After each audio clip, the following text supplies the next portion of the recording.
afternoon, everyone. Good afternoon, everyone. Welcome to another episode of the Career Talks podcast, episode 40, and we are cranking these out.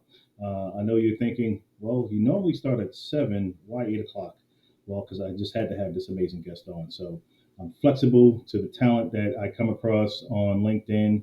And if I can get them a little later, a different day, I just got to be flexible because what they bring to the table is worth listening to.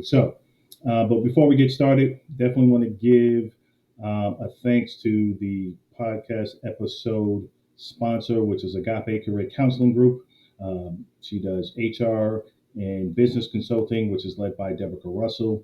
She was also recently named one of the top 10 resume writing companies in Tampa, Florida.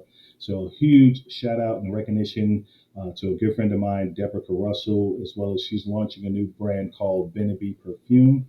So I thank you always for your support, and definitely follow her at agapeccg.com is her website.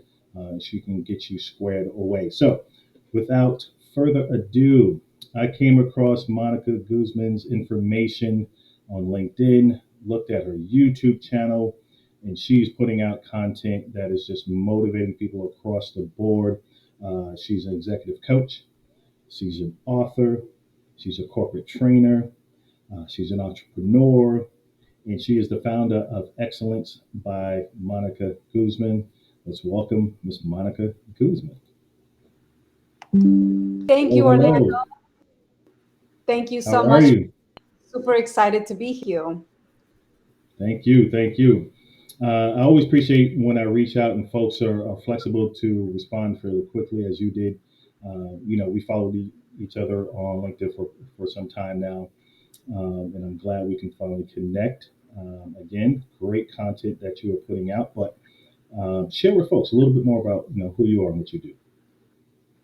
I've had the pleasure for the last 15 years to work as a motivational speaker. What I essentially do is I help people so they can go from good to excellent. My focus all these years has really been on achieving new levels of success, whether you're a professional, a leader, a business. So often we get with mediocrity. So that's where I come in to help my client become more confident, enhance their communication skills, build that brand, and really be fearless in whatever space that they live.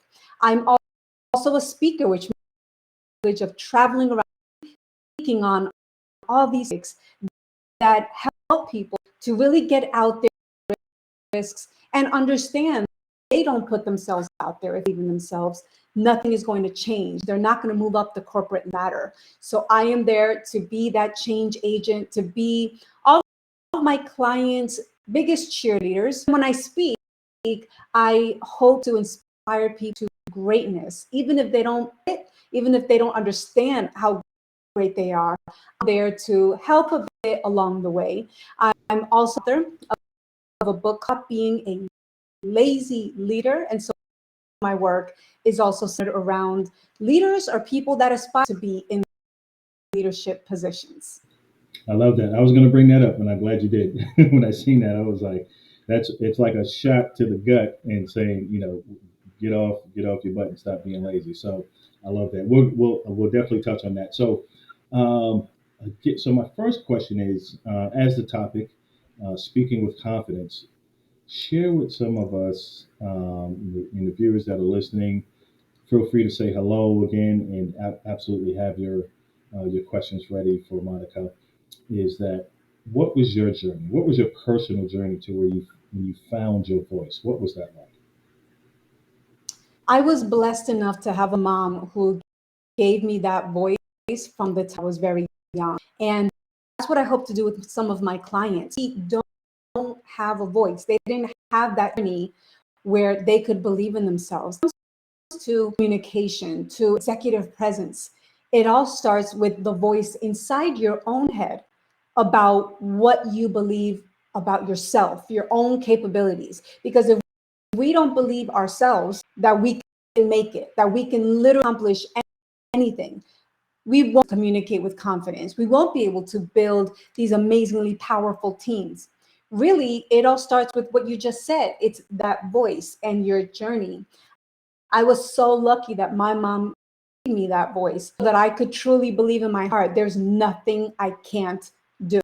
It's such a simple mantra. So many of my clients haven't even been able to begin with truly believing in their heart nothing can't do. And so that confidence really has come somewhere. And even if your family do you, give it to you. And throughout the years, my confidence just went up and up and up. And I always say that I'm humble, confident. See, I know that I'm amazing, but here's the thing. I think everyone amazing. You're naturally amazing. Just by the mere fact of life, you're worthy of success. You are able to reach anything. And the idea that you can just simply doesn't make sense to me. So again, even if you want to have a voice, you need to take it for yourself and give it to yourself as a present, regardless of your background, your age, your culture, your nationality, regardless of anything. It's up to you. It's your responsibility. Voice if it wasn't given to you. And I love that because just by you saying you know you're amazing, you even said that with such confidence. It made me smile. I was like, wow, she absolutely is and believes that strongly. So you can see it comes across. So for the folks that are that are listening, and you have some friends that are joining, James Perez, thank you. Celeste, thank you for tuning in. They may look at you and say, well, Monica, you already have it together. You just 15 years an author, entrepreneur, book, all you got it together. What's the blueprint for someone who may and not have had that seed planted early on from a parent or sibling, or their circle right now is not where it needs to be? How does someone begin that journey in finding their voice? Well, first, let me say that while many might think that I have it all together, I have amazing confidence, but much like anyone else, I struggle. I have days where I'm motivated, or I'm questioning what I'm doing, or I'm scared, or I'm anxious, I'm insecure. I feel all the same emotion anyone else watching this. And I've always said, I say this during my speeches, the difference that I get back up quickly. I might allow myself 5 minutes, an hour, maybe even a day to sit there and taking in and feel whatever it is that I'm feeling, but I stay down for very long. Now, for those of us or those of you that didn't grow up in a household where you were told, wow, you're amazing, you're smart, you're important, which by the way, we need to say those things to all of our children, you still have a choice. What we're not going to do is become a victim. Say to ourselves, well, I didn't have a dad, or I lived in this kind of a neighborhood. Look, I grew up in Newark, Jersey, in a apartment with my mom, who was by herself. No uncles, no aunts, no parents, nothing. And so no one can tell me that it can't be done, that you can't begin to yourself. Now, this might mean that you need to rebrand yourself. We've talked about branding. Reinventing yourself can happen at any time. It can happen at the moment. It can happen at 10 p.m. tonight, tomorrow. You have to decide that your life is important. Even if no one else thinks so, you have to decide. And that might mean reevaluate how you're spending your time, all wasting time. What are your priorities? How are you dressing, walking? How are you speaking? What about your work? Are you going above and beyond everything that you do? Your relationships, who are allowing in your circle? So sometimes we just need a makeover. And that might begin with training your brain to say, I don't care what anyone else says, I don't care how anyone else has treated me.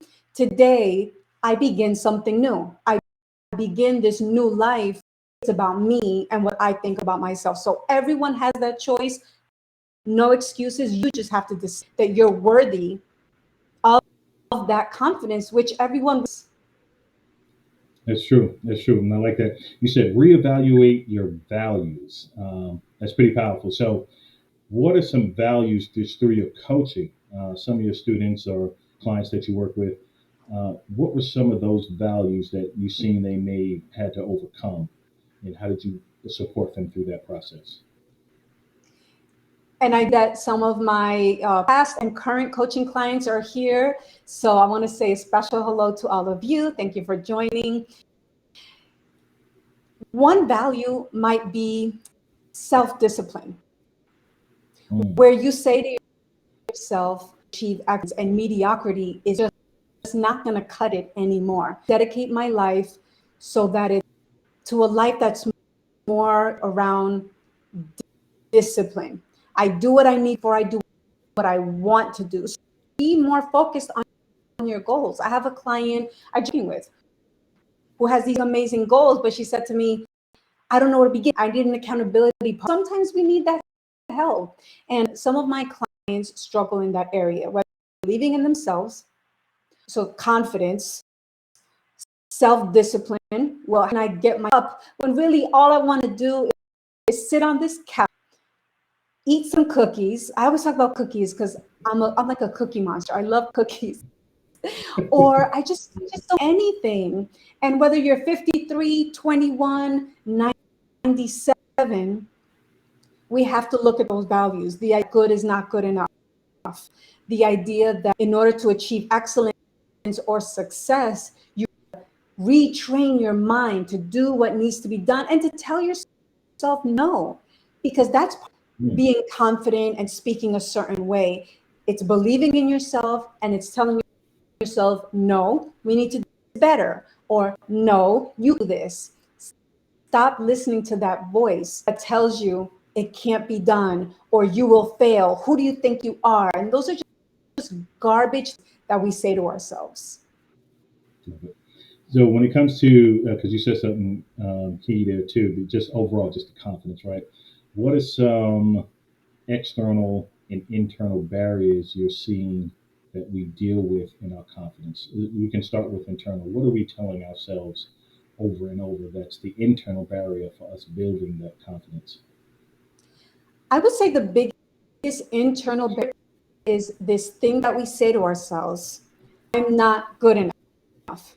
Mm, Whether you need to give up work, nominate you to be the leader of a certain group or organization, or you want to move up the corporate ladder, it's this idea, this little person talking, saying, oh my God, you're not good enough. You can't do that.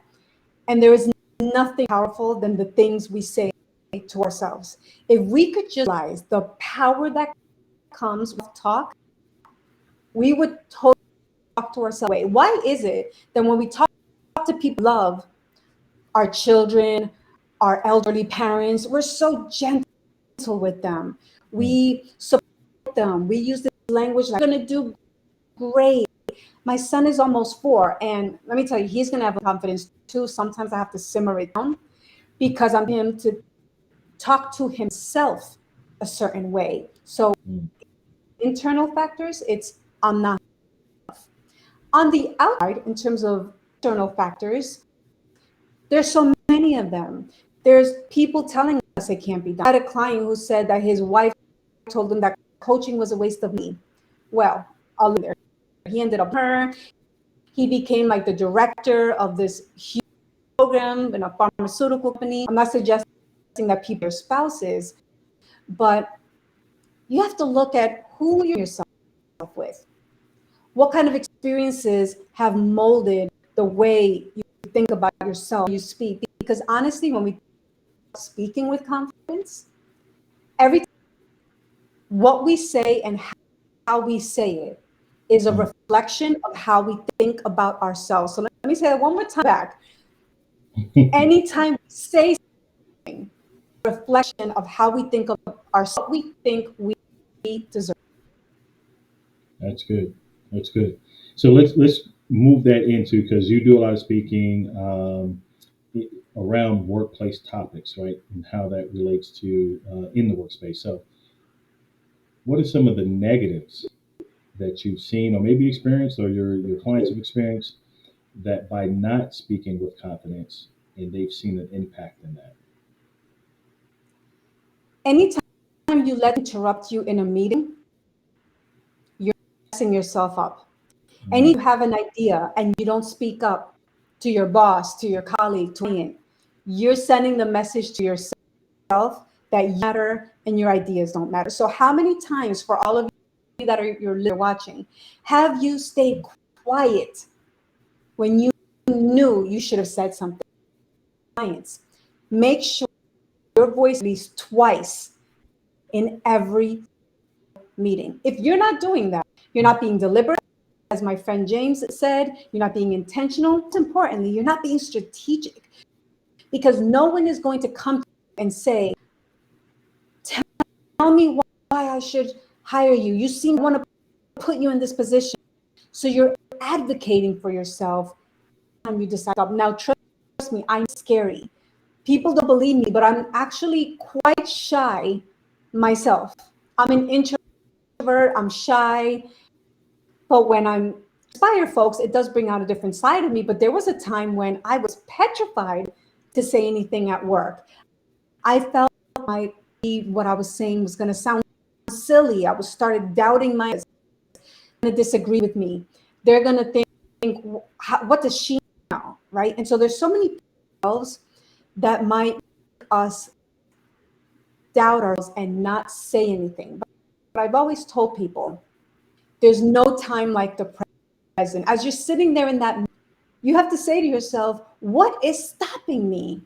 Literally, what is stopping me? And if it's that little voice that's stopping you from speaking up, sharing that idea with confidence, or giving that present confidence, you're not being your own biggest cheerleader. And some people are their own best cheerleaders. They don't say to themselves, oh, don't say that. What are they going to think of you? That's going to sound crazy. They just don't.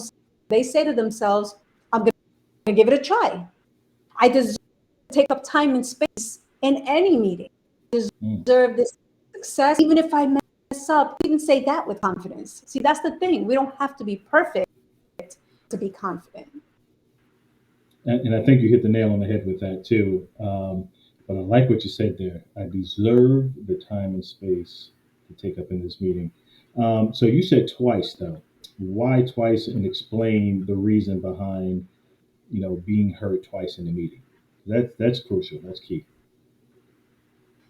Anytime you're in a meeting with other people, the opportunity to show your confidence, to show that you're a subject matter expert, and to make sure that people don't forget about you. And so often we're quick to blame people or blame society as to why we achieved a certain level of success. That is crazy to me. The only person you should blame is yourself. And so if we want to be visible at work, if we want to move up, if we want to build these relationships with people and play the game of office, people have to hear you. They have to see you. You could be the most amazing employee. You could be brilliant, but if no one knows who you are, it just doesn't matter. I have a client in the field of finance. She is brilliant. She's a hard worker. She works hours a day, but no one knows who she is. The first time you speak up, maybe share an idea. You could be agreeing with someone else stated. That counts as well. You don't say something at least twice, people will forget. They'll talk over you. It's a way to tell the world, your colleagues, your boss, hello, remember me? I'm here. I have a thought, and you should pay attention to me. Now, is there a certain way?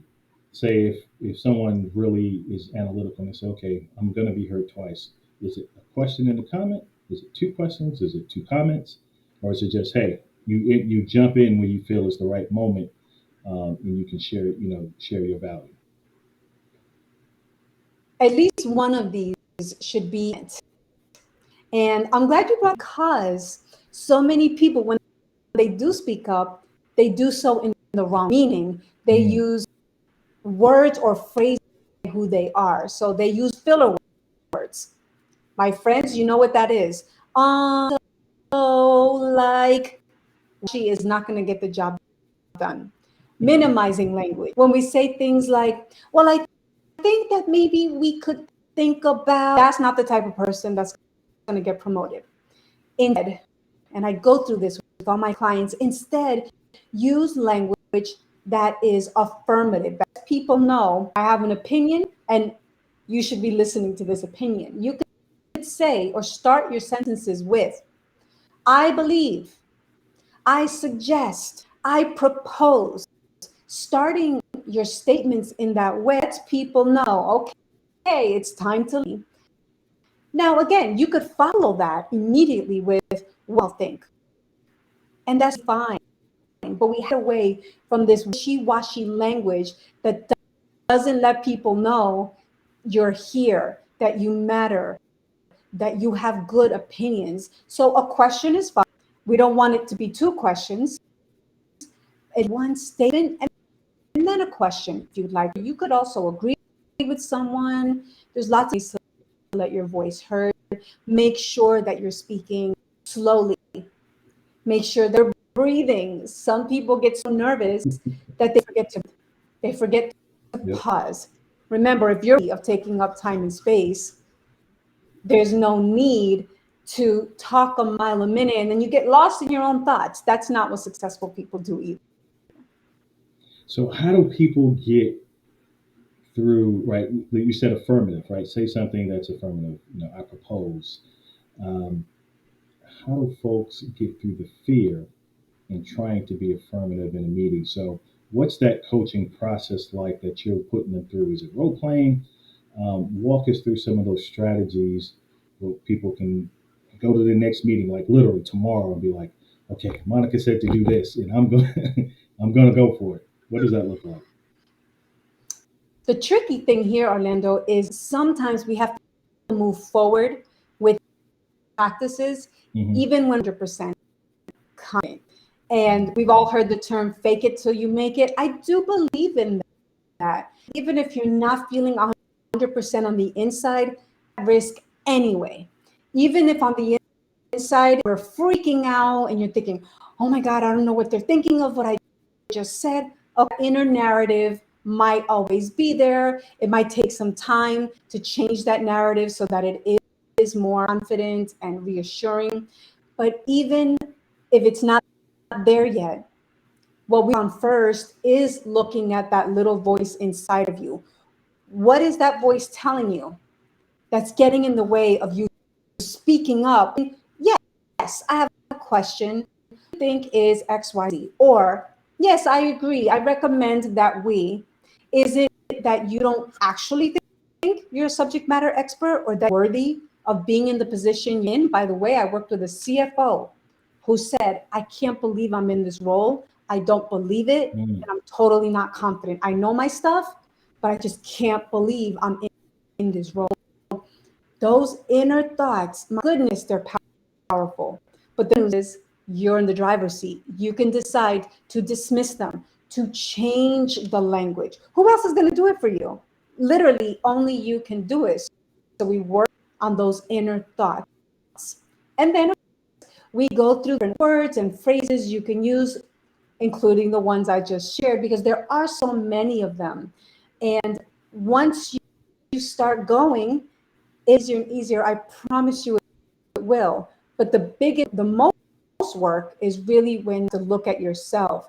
How did I come to be this insecure person? And then how can I change it? Because it really is never too late to change all the garbage that's going here. Correct. And one of the things you said that made a lot of sense there as well is the uh, just overcoming that. But if someone's in a professional role, obviously we're talking, this is career talks. So we're saying in a meeting, they just got promoted, the language changes, right? The higher you ascend in a role, those meetings, right, the language does change. So I wonder, are you saying that it's a barrier in them not feeling confident, he or she, that they can communicate and articulate at the level they need to? Like you said, the CFO knows his stuff. Like he can master the financials, but being able to verbally communicate that with confidence so it makes sense to the audience he's speaking to. Is that something you're seeing the barrier as well? Again, they know what their skill set is and what they can do, but it's hard to verbally translate it. Absolutely. And at every single level, all the way up to CEO, directors, vice presidents, that. And it's unfortunate because you have people, even maybe people that are watching right now, are thinking, I know I do. I'm smart. I get things done. But then you see that doesn't make sense. We have to sometimes focus and be realistic here. How can we say to ourselves, job, I'm working with numbers, I'm a great teacher, or I'm a great manager, I know, but yet you can't speak on it. As I said before, Mm. what you say and how you say is a reflection, not only on your brand, but also how you feel about yourself and your abilities. So that that doesn't make sense. There's an imbalance there. If you truly know that you know what you're talking about, it would only make sense. You then can deliver it. Now, again, what's back is these ideas that perhaps came from, or maybe from some experiences we've had. It doesn't to be that way. And every day that we go, or every time we attend a meeting and we allow to shrink down, to stake it, to not take risks, you're wasting time. And I always say to my clients, what are you waiting for? If you're not going to speak Mm.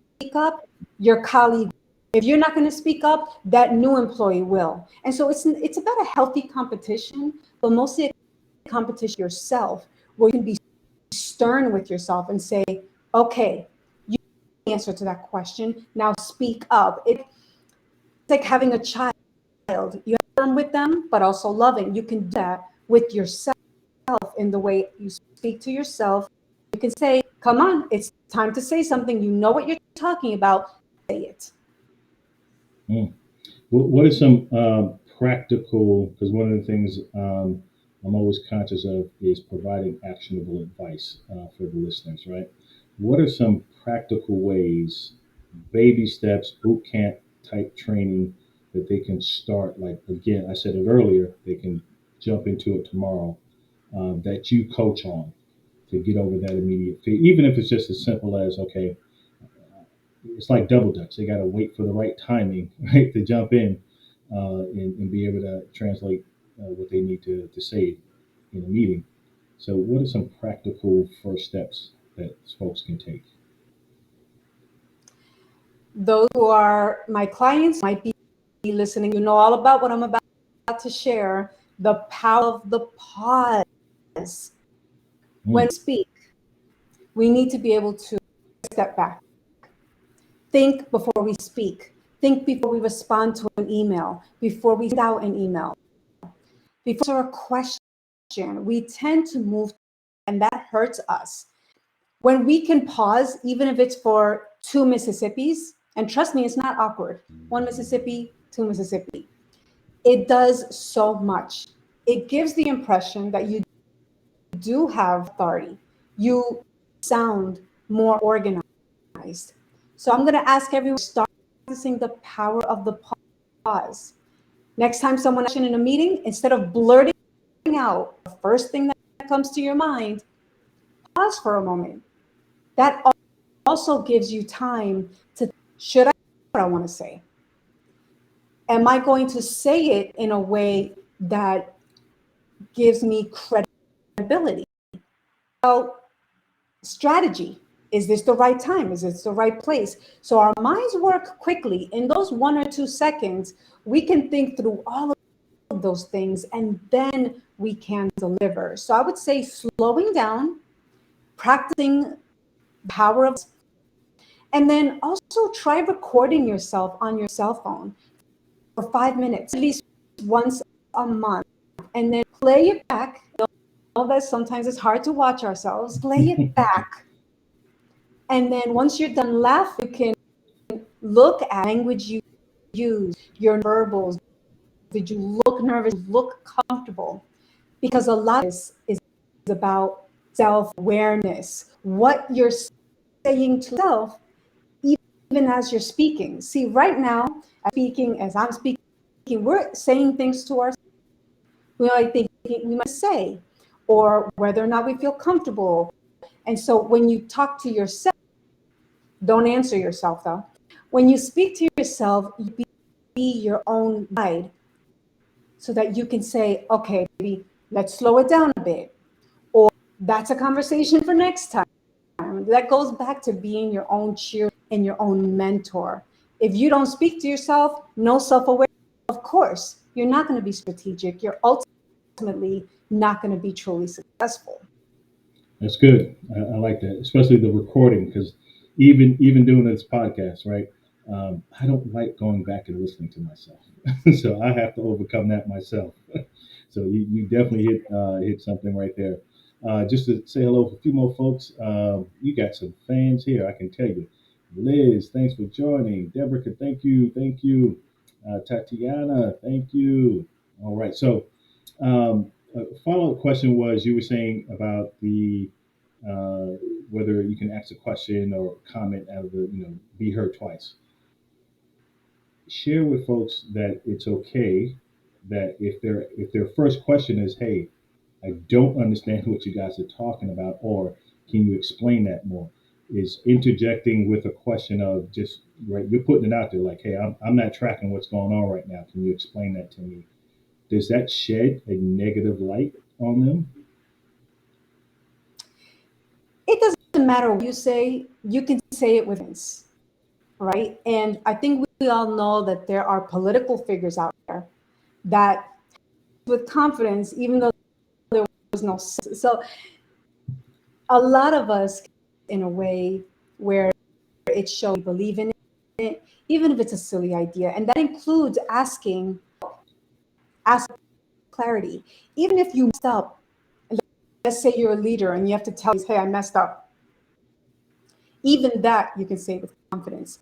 And so there's nothing you can say that you deliver with confidence. Because there's been times when I've said to people in a training or a workshop, what I have no idea. It's the way we say what it's our nonverbals, it's our eye contact. That's really what matters more. Because if you think about people there, were any of them perfect? Can we say that none of them ever in their life needed clarity?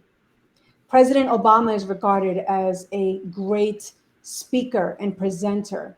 And that's something that he does well, right? Because successful people, really intelligent people, they are actually the ones that are questioning things.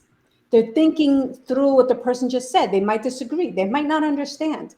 And I remember being in grad school and I had a professor who became my mentor, brilliant man. And I would sit there in class and I guess I would make a face like, what? And he would say, oh, Monica doesn't agree with something or she's confused. Let's ask her. And so that was also a moment of where I would say to him, that doesn't make sense to me. And mind you, I was speaking research. Sorry, this doesn't make sense to me. But even that you can say with strength. You can apologize. I apologize. I was so wrong. I've had leaders say that to their team with confidence. It could be the biggest mistake in the world. It could feel like the silliest question in the world. But when you look at people, you have good posture. You know on the inside that you're worthy of taking time and space. It doesn't matter what you're asking, you'll still come across that authentic, confident professional. So as you're sharing a lot of tips and tools right now, and we did touch on some of the, I guess, negative from not speaking up. Share the positives, and we're actually you're going into that, but share a little bit more of the positive for folks who need to overcome and be heard in corporate America or their next speech, whatever they're going to give. What does that look like? So are we saying the positive things that can come from speaking Correct. up? Hmm. People speak up are more likely to be seen and heard. We can't just assume work hard every day and then we'll be seen.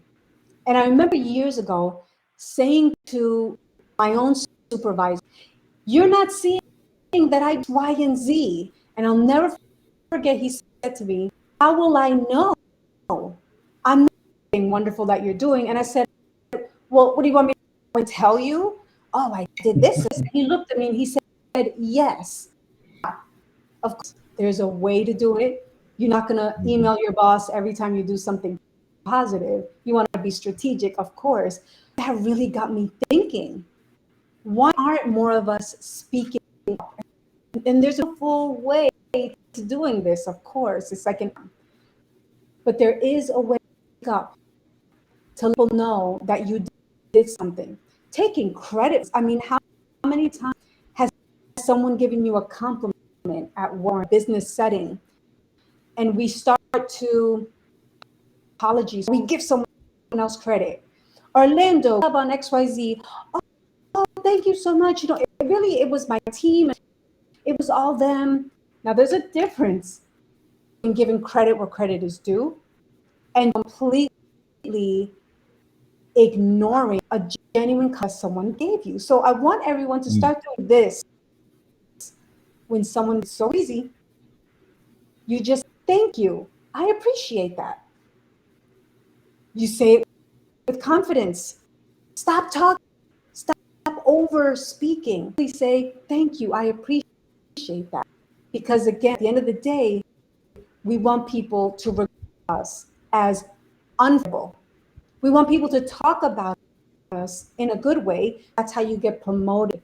That's how you get into positions of power and influence.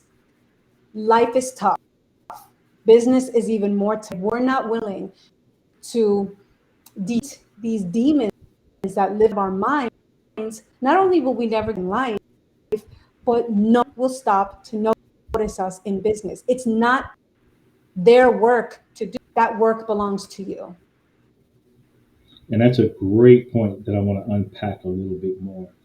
When you're in that situation, your people leader and your leader gives you the compliment of a great job that was done. Knowing it was a collective process, for those that struggle to, they're like, hey, I'm giving credit where credit's due, right? I always want to make sure my team is highlighted. Um, how do they get more comfortable? You just said, yeah, just saying thank you, but how do you work through that? Like, give them a little more meat to say, what am I trying to say? Is that just accepting it, but also you can also share the pat on the back. Is there a way to do that in a uniform way, or is it either or? If that makes sense. There's so many pieces and it's Hmm. what you say, it's how you look, your presence as you're receiving that compliment, it's your body language, it's all of these things. So if someone says to me, I'm a manager and my team did a lot of work on something, they spent a lot of time, a lot of energy, I might say, thank you. I really appreciate that. My team and I worked really hard on this. Then you might pause. Then you might say, uh, Liz took the lead in doing XYZ. There's nothing wrong with giving them compliments, and you're looking for a balance here. What you Hmm. don't want to do is to ignore the piece that has to do with you. Don't over it. Don't say, "Oh, thanks. My team did great. Thank you. I appreciate that." You Hmm. pause. My team. Notice I said my team and I, going back to me, did it really work hard to get this done. Then you might go into it a little bit more. Maybe you say this person also did this. Don't overtalk. Don't. After you say thank you, you take a short pause. And then if you want a little bit of what your team did, that's fine. But accept compliment. Say thank you. I pause and then add a little, sprinkle a little bit more around what they did or one particular member did. That's good. So let's hear that in reverse, because regardless, we're talking about speaking in confidence, and you said earlier there are managers that maybe mess up, but they're coming back to the team and saying, "Hey, I did this wrong or I was wrong in this," but they still say with confidence. So how does one uh, reverse that? They got a bad report saying, "Hey, you missed the mark on this." How do they collectively, he or she, as the leader of that team, um, take pretty much own up to it? And I'm glad you're bringing this up because ultimately a leader is to blame for any of the team. Now, individually, people might not perform the way they do, but you're one that should be having them. You should be working with them to find out what motivates, what their triggers are. So if you're not building relationships with your staff, with your team, you're really failing as a leader anyway. So a leader should be able to say, I messed up. Even if it was, see, you can't just take credit when things are good. We have to also accept things when they don't go well. As a former administrator, if we didn't do something well, even if it was one member on my team, it was me. I was not able to execute, but forward, I will, and I'll work with my team to make sure that happens. We have to, it's like being a parent. You are the parent, it's up to you. And that's a hard pill for a lot of men to swallow. It's like, it wasn't me. Clearly, this person didn't meet the deadline. But did you work with to check in and see where they were a few days prior? What resources did you give them? Were you maintaining regular communication? So it always comes back here. And I can say with confidence, I missed, but I will work with my team to make sure that that moves again. And I take responsibility as the leader. And I think again, you're hitting on so many key points that I have to unpack again and again because you ended it with a positive, saying, "Here are my next steps, basically, of what I'm going to do," versus, "Yes, I messed up," and they pause. And then the pause becomes completely awkward, and they're like, Awkward. "Okay," yeah, like, "I know you messed up. What's the next step?" So talk about how to make sure we're adding that extra value at the end of the when you know something went wrong and you're like, "Okay, I need to cap this off with a positive note so it reinforces credibility and confidence in the leader who holds me accountable for the project." Are there some different unique ways that we can kind of be more confident knowing it's going to be an uncomfortable situation? Does that make sense? When you're confident, Hmm.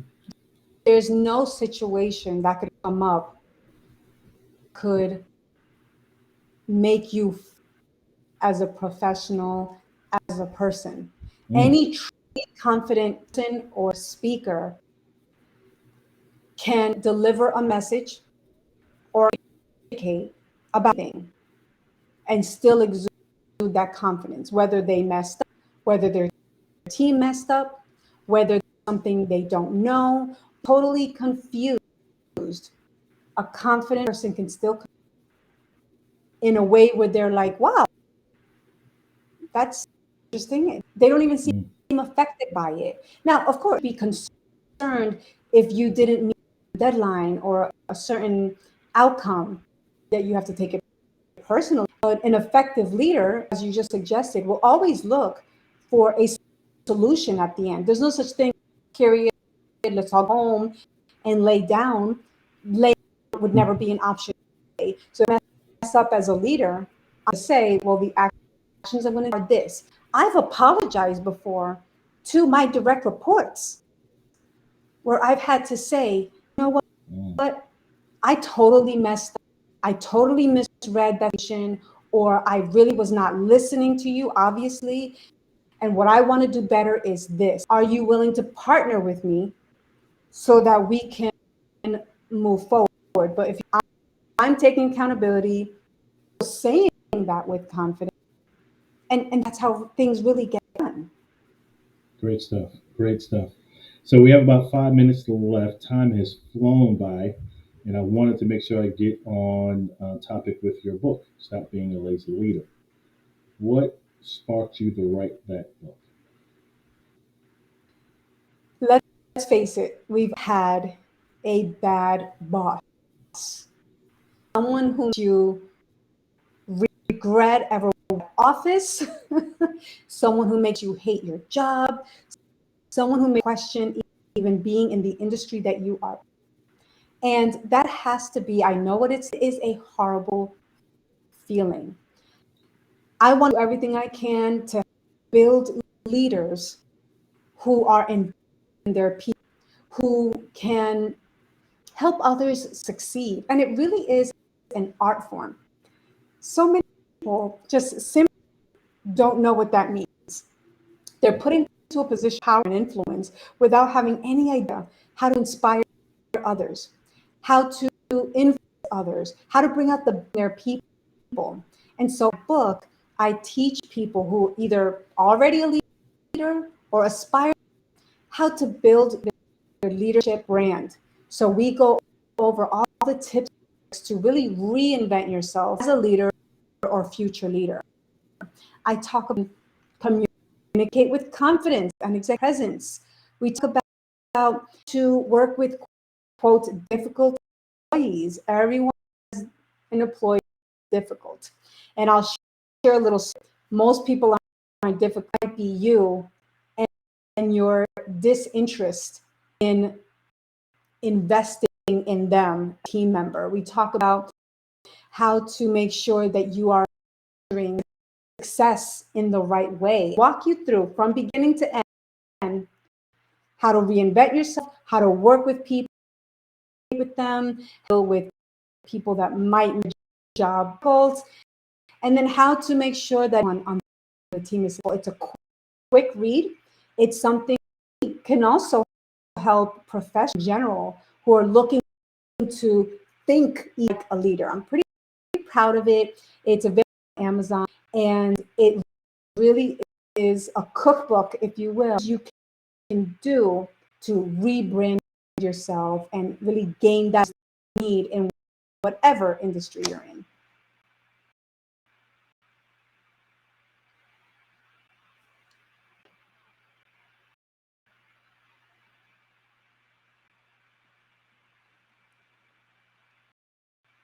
Sorry, Orlando, I'm having some trouble hearing you. There you go. Did I lose? You got me now? All right, awesome, awesome. So, two final questions would be um, one, where can folks connect with you? Hear more about your content, hire you. Corporations that are out there that are looking for speakers. Where can they go and get a hold of you? The first place you can go is my website, www.monica-guzman.com. You could also find me on YouTube if you search Excellence by Guzman. And email me, same thing, info@monica.com. I'm on all social media platforms. Well, maybe not all of them. I don't do the whole TikTok thing yet, but I'm on Instagram, I'm on LinkedIn. I see a lot are actually already connected to me on LinkedIn, Instagram, Facebook. I'm pretty easy to find, but a good starting point is my website, monica-guzman.com. Awesome. Final question. What is your personal mantra that gets you going every day? It's simply this: good is not good enough. We strive for excellence in everything that we do. I'm saying excellence, perfection.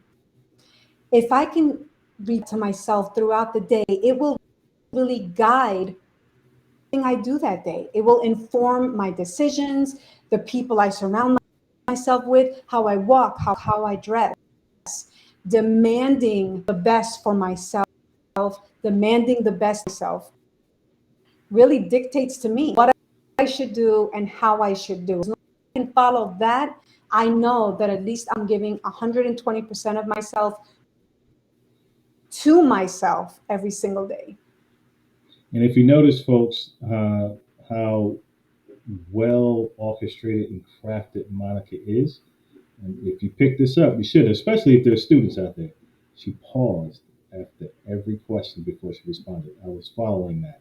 So that's flawless, right?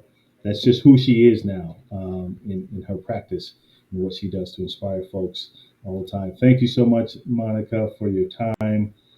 Again, connecting with me on LinkedIn, joining me on the podcast, sharing some valuable advice that I think people can really take and apply and implement immediately. So I appreciate your expertise, your poise, your professionalism, and just your energy. You have great energy. I can see the passion just comes through you, in loving what you do. So I appreciate you so much. Thank you so much, Orlando. I really appreciate it. Congratulations on all of your success. Thank you. Don't go anywhere. I'm gonna close this out with a quick video, and then just chat with you briefly behind the scenes.